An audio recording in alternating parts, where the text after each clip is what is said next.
Rice हमारे साथ अजमेर से हैं, फारूक जुड़ गए हैं कश्मीर से। रईस, पहले आपका रुख कर लेते हैं, अजमेर में क्या सूरत हाल इस वक्त?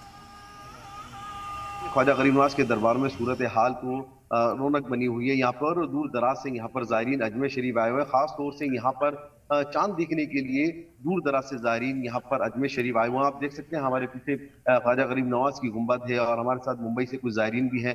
हम इन्हीं से जानेंगे ख्वाजा गरीब नवाज के दरबार में आप चांद देखने के लिए यहाँ पे खुसूसी तौर पर अपनी अहलिया के साथ यहाँ पर आए हैं, किस तरह की ख्वाहिशात लेकर आए हैं?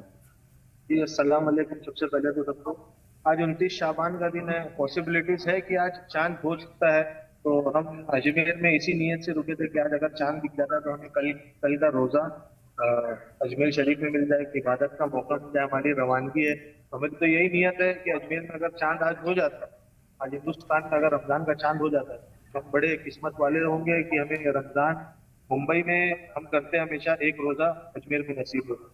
जी बिल्कुल नाज़रीन, जिस तरह आपने देखा कि ख्वाजा गरीब नवाज के दरबार के अंदर यहाँ ज़ायरीन आए हुए हैं। यहाँ शाहजहानी मस्जिद जो है वो ज़ायरीन से भरी हुई है। हमारे साथ ख्वातीन भी, हम उनसे भी जान लेते हैं। ख्वाजा साहब के दरबार में आप अपने शौहर के साथ यहाँ आई हैं, खासतौर से रमजान का महीना शुरू होने वाला है, चांद नजर आएगा, किस तरीके से आप लोगों पे भी ज्यादा वजन हो जाता है कि पूरे रमजान आप खिदमत अंजाम देते हैं पूरे खानदान की?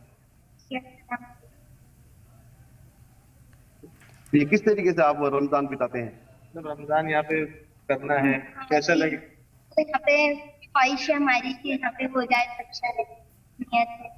ठीक है, ज़ाहिरी तौर पर दूर दराज से सयाह पहुंचते हैं और कोशिश करते हैं कि ये चांद देखने का जो एहतमाम है या रमजान की जो आमद है वो यहीं से उनके लिए हो जाए, ताकि और खुशियों भरा ये महीना उनके लिए रहे। मुबारक जगह से वो शुरुआत करना चाहते हैं। ठीक है, बने रहिए रईस, आप हमारे साथ।